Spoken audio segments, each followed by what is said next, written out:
Mbote pe mbote lisusu esengwa kukuta na bino okati ya émission oyo epesa kapenza bino mambi matali ntombwa ya mboka ya Congo na sembo pe na solo awa naza ngai mokote na yambeli bino bana mboka Mika Longango na mwana mboka José Boboli bango bazali bongo bayi Équateur pona nini pambate mituna eko mituna mapenza mingi na mambi matali mobembo ya tata mokambi wa ekolo Félix Antoine Tshisekedi Tshilombo oetuka ya Équateur. Est-ce que akokende penza solo kuna ebongo soki akei kuna ekozala pona musala nini tope pona tina nini na bana mboka oyo toko manyola penza toyeba lolenge kani ya ko sala mwana mboka to bana mwana mboka Mika topesi mbote ndeko Jean-Marie pe mbote na bandeko nyoso ya télé 50 na émission to timola mwana mboka Jésus Boboli mbote na yo mbote mopanzi sango Jean-Marie pe na bainoso bazako na biso tombeli bango mbote parce que bazako za ba nouvelle ya province ya Équateur matondo mingi ba nouvelle ya province ya Équateur tozongera mwana mboka Mika Longango yebisa na biso boni bokozela boyei boa Félix Antoine Tshisekedi Tshilombo oetuka Équateur matondo mingi pona mutuna liboso tozali kozela papa na biso président de la République Fachi Beton na mboka Équateur maboko polele lokola baka na teke nyoso liboso ya kubanda basalaka mabongisi babongisaka esika mbonda ekozala pe na sima ya gouverneur de province mona mboka Bobo Boloko Bolumbu oyo amikotisi mobimba na musala oyo azui ba disposition nyonso pona kuyamba président de la République elongo moko na population société civile bana ya Équateur ba association nyonso ba bongisi nyonso nini ko kosanga biso pona mokonja mboka yate sasa ipezate pona nzela balabala na biso ya ekanga ngenge ya Équateur nyonso mwana mboka gouverneur Bobo Boloko Bolumbu asili kobongisa makambo etali ba disposition sécuritaire kimia na kati ya etuka lotiliki oyo ya balabala eza esu na esika moko te balabala moko te ya munene oyo etali mboka mbandaka ya mulili ba disposition nyonso oyo ebongiki soki mutu akiti akolobaki ya solo mbandaka ekomi ndenge tolingaki ekoma peto yamba bapaya nyonso puisque mokonda mboka kotambola ye moko te akozala na bapaya mosusu bakozinga ye pe bamona quand même lokumu ezonga na kati ya mboka Équateur pe na ville ya Mbanda mwana mboka Mika lotiliki bosi bozui banzela bosi bozui opito bosi bozui toloba Bobo Boloko asa sali nyonso importance nini bozali kopesa na bokiti ya Félix Antoine Tshisekedi Tshilombo na Équateur conférence des gouverneurs conférence des gouverneurs za na makambo ebele okoya na kati ya oyo bana Équateur bakozwa litomba na conférence des gouverneurs puisque banda mokonzi ya mboka koti nano akomi na Équateur te nano akomi na Équateur te na mboka Mbandaka pourtant tozotala Équateur tozotala na mboka Mbandaka lokola akokoma akoyoka kolela ya bana ya Mbandaka puisque makambo tolobi nyonso ya Mbandaka esilite to Équateur makambo nyonso esili ona tangi te mais na tangi makambo ezalaka mwa impeza yaki ko critiquer car na plateau oyo bandeko mususu bandai koleka puisque bato mususu baza koloba ke ayate nde place mama likambo ezali kasi soki bato mususu bazali koloba ke ayate yo kanisi bakoloba pamba bazali na maye mazali kotinda bango baloba ete ayate nazali kopeso ndingisa tata mokambi wa ekolo asakenda Nord Kivu kuna apesa kutu malako kasi lelo bitumba M23 ekosila kakate tata mokambi wa ekolo akenda espace Kasai Mbujimai Kabinda Kananga Sankuru nine bongwani kuna tata mokambi wa ekolo akenda Katanga Mbala Kolwezi Mbala nine bongwana kuna tata mokambi wa ekolo akei Congo Central Mbala nine bongwani kuna ebongo bino bayi Équateur boko zeke tango akoya nine ko bongwana kuna te makambo ebongwani ezali ebele ndeko na mutuna na yo malgré na ko koloba nyonso te lokola mutu azaka na Congo Central par exemple na ko baté na ka espace Grand Kassai, non? Mais au moins, il faut on dire que makambo ko sale mambala moko lokola bateau magique té.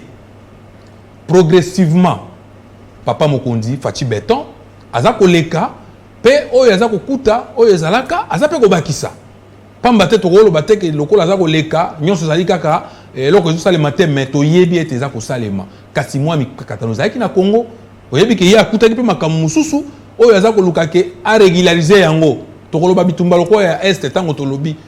Ezaki papa Mokondi etuka mwana mboka Félix Tshisekedi bitumbe bandita ngo ya komi présidente. Akutaki bitumba kasi aye ko lukande po asilisa yango za ko mona za ko kende bisika boye pona ko luka ba accord aza ko kende na poto aza ko tombola mongongo oyo kaki na Nations Unies aza ko kende pona ko lobate il faut tia stop na makambo yango pe biso na Équateur to ko lobate pona province musu za ko loba mingi na mboka na biso ya Équateur oyo ngana zali président ya T7 ni ko loba toza na association lingomba na biso bengi T7 ba territoire Sambo na ville ya Mbandaka ndeo toza na lisanga na biso wana na ndenge na biso oza komona toza kobunda pona ke biso pe tolingi ya ye pa na biso makambo ko sa eza ebele oyo na tanga ezali makambo oyo ezali ba principal oyo ezali kobetsa kambula tango nyonso na Kinshasa na plateau na yo makambo ko sala ya lebele to balusana no kolokolo na biso e pa mwana mboka Jésus Boboli Josie Boboli yo en tant que mouye Équateur okozela mwana mboka Félix Antoine Tshisekedi Tshilombo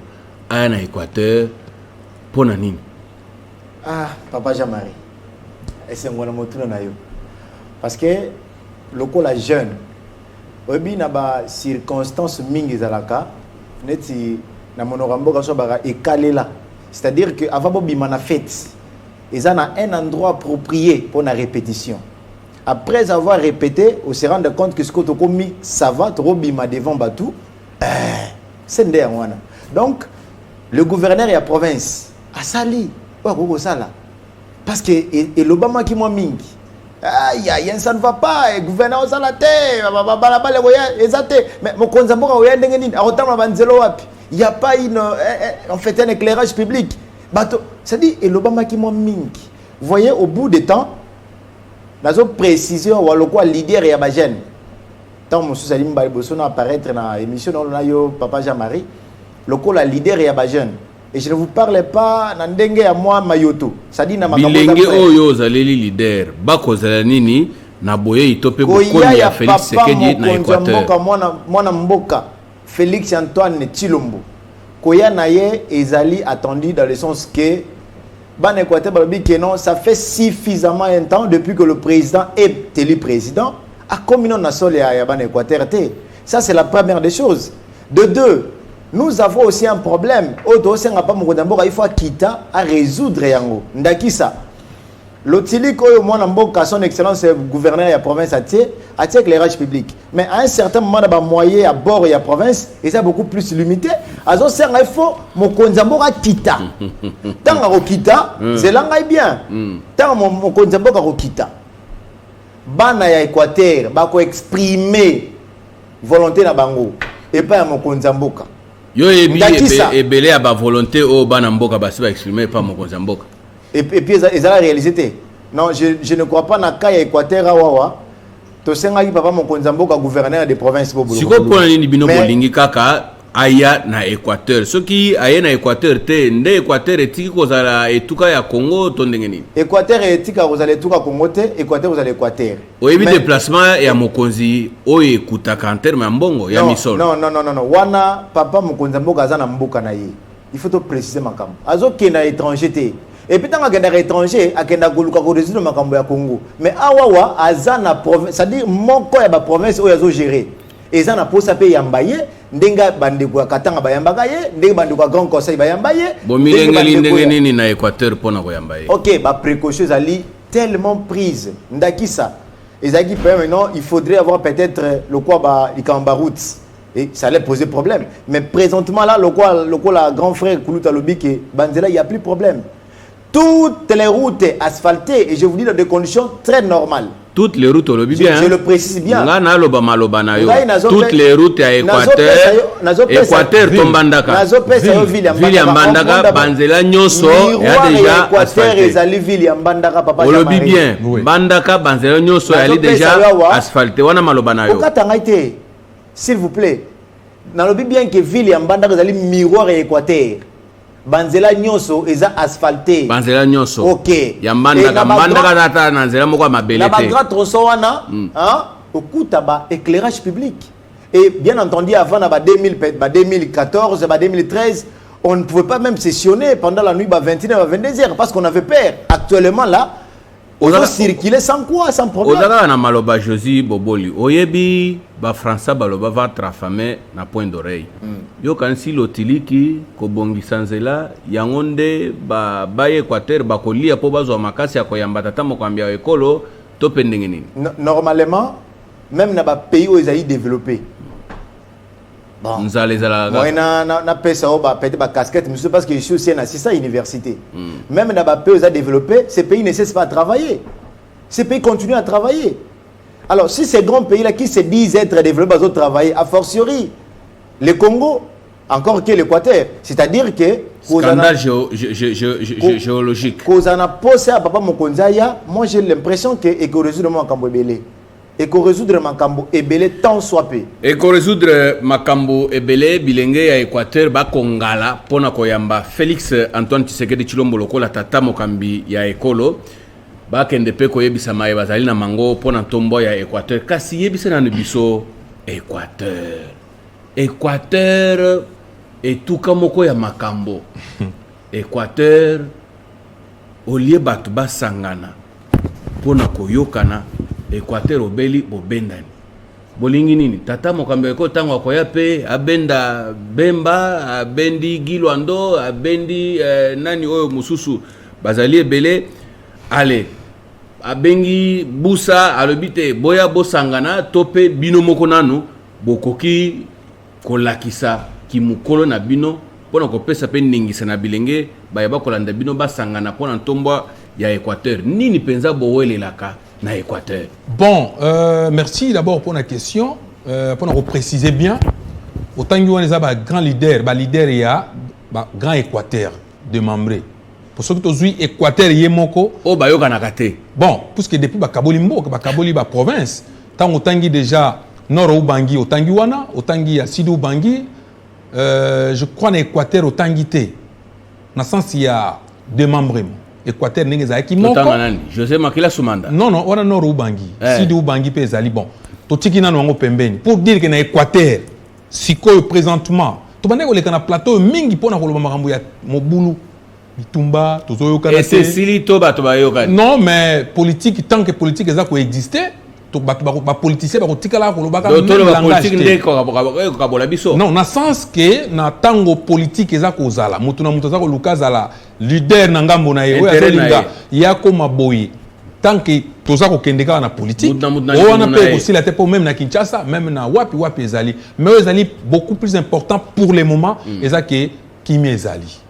Kimi ezali. Tango zolo ba Kimi ezali yebisa na biso makambo toyoka ki awa o bobo na assemblée provinciale Bendabika bango baloba ke bobo akosisa misolo nyonso ya libenga leta bobo pe akoloba ke bosakana na ngai te kangisa oyo tika oyo boma oyo tika oyo eleki ndenge nini ya ona zo biso ke Kimi ezali wana ezala ki na assemblée oyo ya liboso yo tayi koleka ya ndeko na biso buka.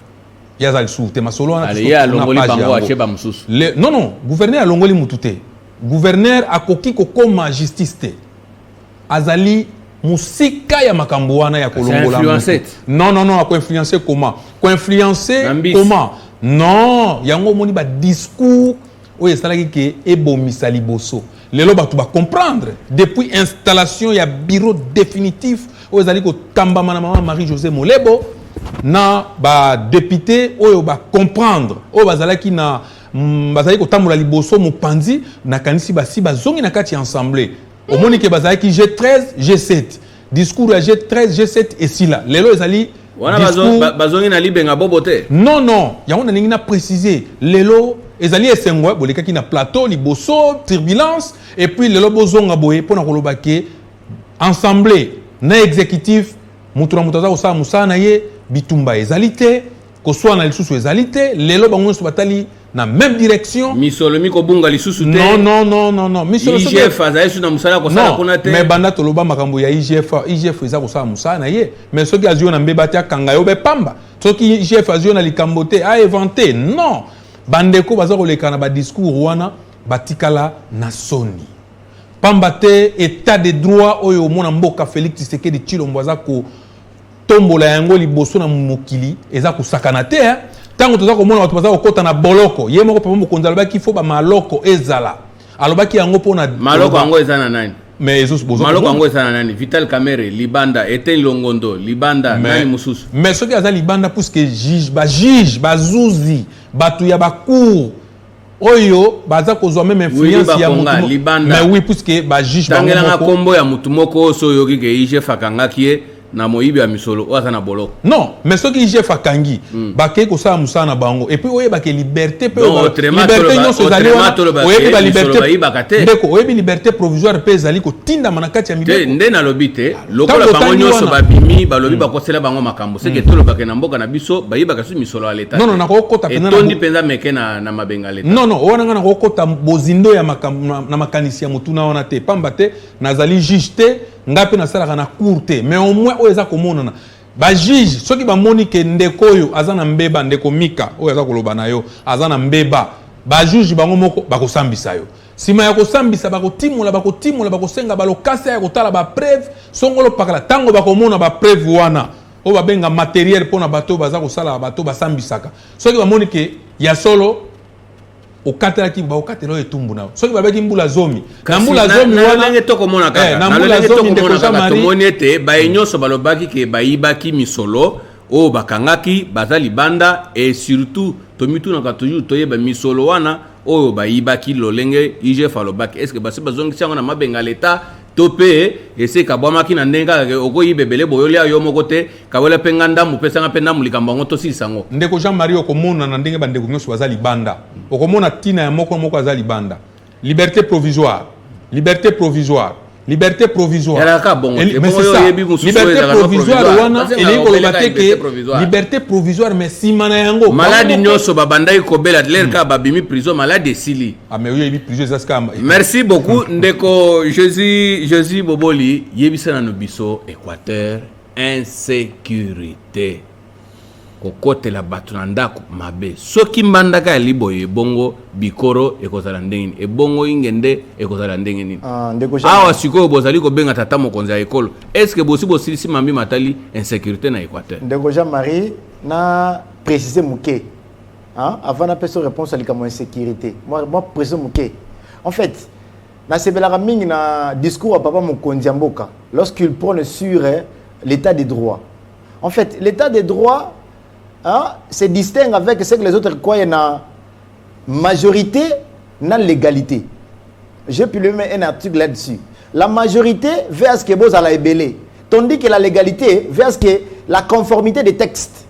Donc, ce qui s'est passé, les autres étaient au nombre de 7, les autres 13, ils ont crié, en étant 13, on a raison. Or, ce qui est vrai dans le sens actuel, qui se base sur l'état des droits vers que la légalité des choses. Est-ce que réellement acte opposé que Zayi Bongo, ce que Zayi Bongo iyo, ce que Zayi Bongo te, vous passez à côté. Dans Kawana, vous comprendrez que même la majorité, si vous n'avez pas raison, eh ben vous allez tomber caduc. Donc ce qui s'est passé à l'Équateur, je crois déjà 3 ans on a l'autopsie, 3 ans il y a un ex-député ou ex-président Bouka. Na une année, oh maman Marie-José Moleb a vu les devants dans l'Assemblée provinciale, vous comprendrez. Dans une année, toutes les routes. Il y a Ville Mbandaka, et ça asphalté ce que je vous ai dit. Dans Ville Mbandaka, au lobby sur le plan il y a sécurité ou l'insécurité. Non, il n'y a pas l'insécurité, ils sont quand même réalistes. Moi, je me rappelle vers les années 2011, 2012, l'auteur, il y a une sécurité équateur à Zakoni. Même si on évite à citer le nom des personnes ici. Équateur n'avait pas connu le nom de Wakuluma. Aza libre. Non, toi, oui. À en fait, auteur Aza libre. Dans les libre, c'est ça. Il faut aussi comprendre. Il faut aussi comprendre état de droit.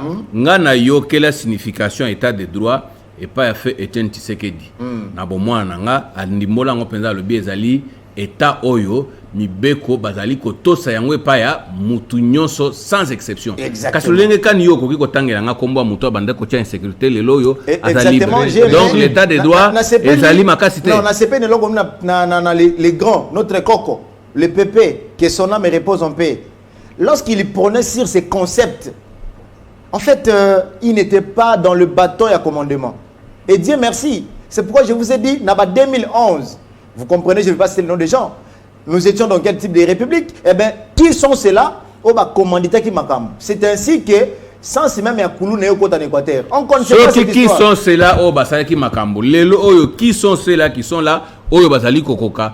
Mais il y a un émission sur connaître dans l'Équateur, je vous le précise. Bien entendu, avant d'entrer à l'événement à Koulouna, mais le gouvernement est en train de se battre corps et âme pour maîtriser Koulouna la ville à Mbandaka. Au gros, c'est mon les cas qui abandonnent, c'est-à-dire, même la population qui est devant. Mais pour l'instant là, respect à Batex et Zongi, mais je voudrais un peu.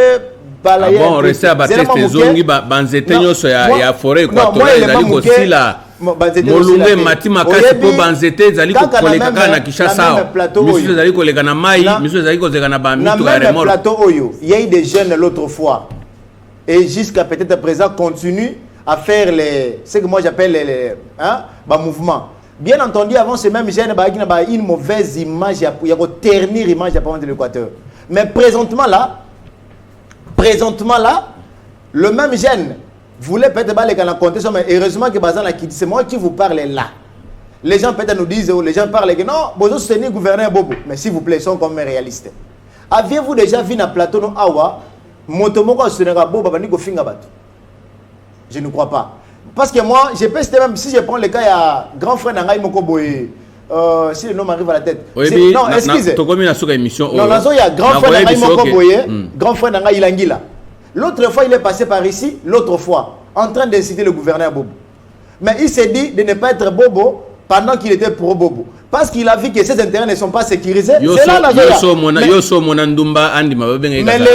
mais le long, moi qui vous dis,